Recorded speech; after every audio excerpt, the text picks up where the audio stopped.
What if I told you Max Verstappen leaving Red Bull wouldn't be the craziest part of the story? Sure, the internet would explode, but the bigger shock would be what happens next. One move at the top doesn't just change one team, it reshuffles everyone. Just like when Lewis left Mercedes, the whole driver market spiraled into chaos. If Red Bull lose their golden boy, they would need a new leader, and if they get it wrong, their entire dynasty could collapse. So today we're mapping out the chain reaction from who replaces Max, where the dominoes fall, and what the F1 grid could look like if this madness actually comes true. Just look at what happened last year when Lewis left for Ferrari. One driver move at the top end of the grid led to one of the craziest driver markets we have ever seen. 10 seats were swapped, 6 drivers were fired, and 8 out of the 10 teams went into the 2025 season with new driver pairings. It was chaos. So I wanted to look at how I think the grid might shake up if this happened again, but this time with Max Verstappen. I know that Red Bull and Max Verstappen have spent the whole season denying that Max could leave,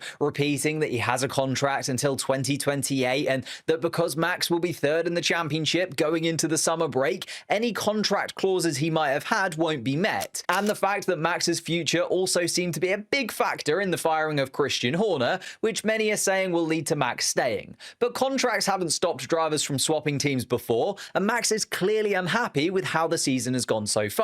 On top of that, Toto Wolff has always been frustrated by the fact that Mercedes lost Max to Red Bull when he was coming up through the junior categories, and Toto can now use the fact that Mercedes seemingly look like they have an advantage when it comes to the engine regulation changes for next season, which was one of the key factors in their last dominance era to lure Max into the team. So to be fair to Max, I can understand if Mercedes' combination of Toto Wolff's admiration and a shot at rebuilding the Mercedes team, who looks set up well for 2026, has turned his head. So let's say Max gets that move to the Silver Arrows. What else might happen? First, I suppose we should decide who's likely to be alongside Max in his new team. Both of the Mercedes 2025 drivers are out of contract at the end of the season, so either of them could be dropped in favour of Max Verstappen. George Russell has done a brilliant job since joining the team in 2022. He's beaten Lewis Hamilton in the standings twice, and this season has really stepped up into being that #1 driver for the team, getting some brilliant performances from a car that hasn't really been at the top level at any point in 2025. But I think it's clear to see that George and Max have had their fair share of comings together over the last few years, from strong words being exchanged in Azerbaijan, grid penalties being served in Qatar, and clashing tyres in Spain. Whenever the two of them are on the same piece of track, it just feels inevitable that something is going to happen, and surely that would only escalate if they were also sharing a garage. So I think Mercedes are more likely to keep with Kimi Antonelli for the future, who despite being new to the sport, has shown that he's got raw pace if and when the car suits him. He's also a lot younger than Russell and represents, in my opinion, that next generation who'll likely actually replace Russell and Verstappen's generation as the drivers who are battling for championships in a few seasons' time. Whoever gets Russell, though, will be getting an incredibly talented driver. But like we saw with Carlos Sainz last year, you can be brilliant in F1 and still lose your seat. However, before we talk about where George ends up, we need to talk about the other side of the Verstappen move and the impact that that would have on the Red Bull team. Because the last few years have already been quite difficult for the two Red Bull powered teams. The sister team has gone through a rotation of Nick De Vries, Daniel Ricciardo, Liam Lawson and Isaac Hadjar initially alongside Yuki Tsunoda, whilst the main team has been struggling with Perez not living up to the level of Verstappen, costing them Constructors' Championship points and leading to a chaotic start to the season where he was dropped for Liam Lawson for all of 2 races before he was then swapped out for Yuki Tsunoda. The only positive throughout that entire time has been Max Verstappen's performances. So if he were to leave, what would they do? For Racing Bulls at least, Isaac Hadjar, despite the team's very low expectations, even with him being runner-up in F2 last year, mainly due to the question marks about his mentality inside of the car and his ability to perform under pressure, he has been great. He has more points than any of the other midfield rookies at this point in the season, and he's caught the eye of a lot of F1 fans due to his qualifying pace and then being able to convert that into fairly consistent race pace whilst keeping himself out of trouble for the most part. However, I don't think he's a Max Verstappen replacement, so I would be keeping him at Racing Bulls, at least for now. And alongside him, we could just keep Liam Lawson too, but I think Max leaving would send a shockwave throughout the Red Bull teams and make them move Arvid Lindblad from F2 into F1. They may end up doing this even if Max stays, Lawson being dropped from the main team after 2 races, and then him not quite hitting the heights that we've seen from him before, although he is improving, doesn't bode well for his future. Whereas Red Bull have already applied for Lindblad to receive a super license, which has been approved, and he's had a pretty strong debut season in Formula 2, with 2 race victories and a pole position so far. Red Bull seem to have a great driver on their hands that, with Max now gone, they will be very willing to promote sooner rather than later. He may even step up into the main team straight away, like we've seen from Kimi Antonelli. Yuki Tsunoda hasn't quite hit the ground running yet since being given the step up into the main team, but I think Laurent Mekies' recent promotion might just be the saving grace for Yuki Tsunoda's season.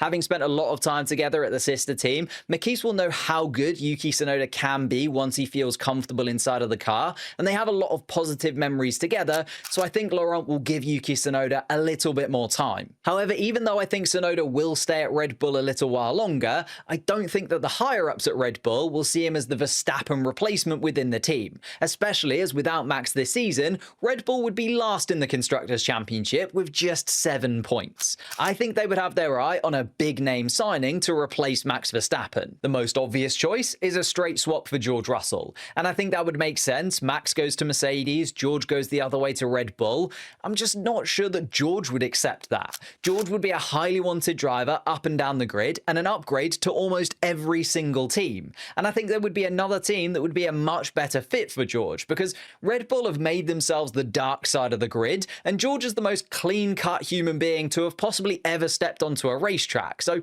I just don't think that they fit together, which means that Red Bull might have to try their hand at getting another top driver. I can't imagine Lewis or Charles leaving Ferrari. In my opinion, they've already missed their chance at having Albon or Sainz, who are now on long contracts at Williams, and I'm not sure either of them would be willing to work with Red Bull again in the future anyway, but depending on how the rest of the season goes, maybe they could entice one of the McLaren drivers away. This is where this video does take a little bit of a fanciful turn, but hear me out. The 2 McLaren drivers in Lando and Oscar go head to head all the way down to the final race of 2025. The tensions within the team are high, the relationship between the different sides of the garage becomes awkward, and there's no guarantee that the team will be as fast next season as it is this year with all the regulation changes. Maybe the idea of being the clear number 1 at Red Bull rather than having to share the McLaren team will turn their head, which is my way of saying that part of me thinks Lando Norris will end up at Red Bull at some point.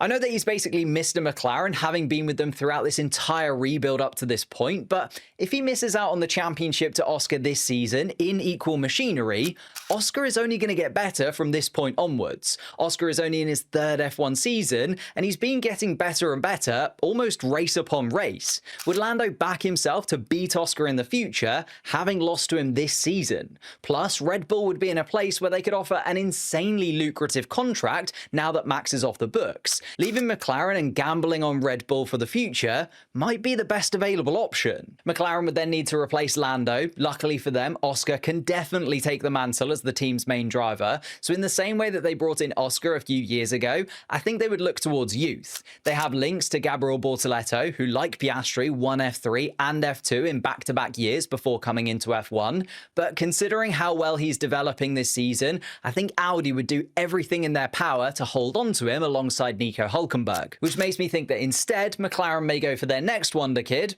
Alex Dunn. The Irish driver is in his first year of F2 this season and has been incredibly quick. He won British F4 in the past, he came second in Italian F4, he had a bit of a down year in F3, but now he should really be leading the F2 championship, had it not been for the Rodin team costing him in Austria with a plank wear issue where he finished in second, and in Belgium where he had a miscommunication with the team on the starting procedure in the wet, which cost him a win. He was also mega quick when he drove the McLaren F1 car in free practice during the Austrian Grand Prix weekend too, and he just has that feeling of one of those drivers that will end up in F1 at some point, so why not at McLaren alongside Oscar? So we come back to the George Russell conundrum, and you may have noticed that I'm running out of teams here. Haas, Alpine, I don't think they're as good of a fit as Aston Martin. Fernando Alonso is coming towards the end of his career, and although he has a contract for 2026, surely Aston Martin are looking for a younger driver that can really spearhead this team going into the most important era that this team has ever been through.